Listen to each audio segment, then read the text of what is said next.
3:08 हो रहे हैं और लाइव आने का मकसद सिर्फ ये है कि ये ख़बर मैं आपको बड़े अफसोस के साथ सुना रहा हूँ कि मुस्लिम पर्सनल बोर्ड के जनरल सेक्रेटरी, एक मुतहर्रिक, एक बड़े आलिम दीन, मेरे पीर व मुर्शिद हज़रत मौलाना वली रहमानी साहब अब दुनिया में नहीं रहे। इन्ना लिल्लाहि व इन्ना इलैहि राजिऊन। हज़रत मौलाना वली रहमानी साहब का इंतकाल हो गया। मुझे फ़ौरन सबसे पहला मैसेज मौलाना इकबाल साहब, हाफिज़ इकबाल साहब चूनावाला मुंबई ने मैसेज किया। फिर फ़ौरन मैंने उनसे रब्ता किया तो उन्होंने बताया कि मैं अभी मुंबई एयरपोर्ट पर हूँ और पटना जाने की तैयारी कर रहा हूँ। मैंने मौलाना उमरान रहमानी साहब से भी बात करने की कोशिश की, उनसे बात नहीं हो पाई।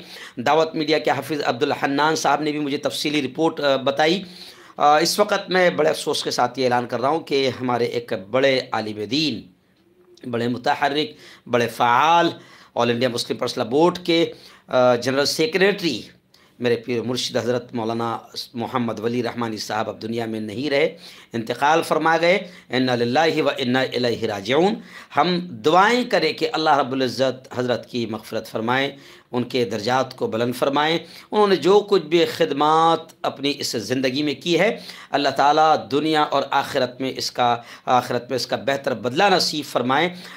ये फ़ौरन लाइव आने का मकसद ये है कि बहुत सारे लोग अभी कन्फ्यूज़न में हैं और जैसे ही व्हाट्सएप और फेसबुक पर मैसेजेस आ रहे हैं तो ज़ाहिर बात है कि आमतौर से लोगों को जल्दी यकीन नहीं आता है। अभी गुज़िश्ता कल ही तो जुमा के दिन मैंने खुद ने और पूरे मुल्क में जुमा की नमाज में फ़ौरन मौलाना के लिए सेहतयाबी के लिए दुआएं करवाई गई। मुस्लिम पर्सनल बोर्ड की जानिब से एक लेटर जारी करके बाकायदा पूरे मुल्क में अपील की गई। कल ही हम लोगों ने ऐलान किया और आज इसी वक्त में हमें अब ये ऐलान करना पड़ रहा है कि मौलाना अब इस दुनिया में नहीं रहे, अपने मालिक के हकीकी से जा मिले। इन्ना लिल्लाहि व इन्ना इलैहि राजिऊन। अल्लाह से हम दुआ करते हैं कि अल्लाह ताला हज़रत के अहले खाना को भी सब्र जमील अल्लाह नसीब फरमाए। आमीन।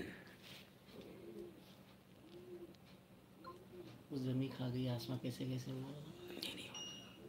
3:08 हो रहे हैं करवाई गई और लाइव आने का मकसद ये है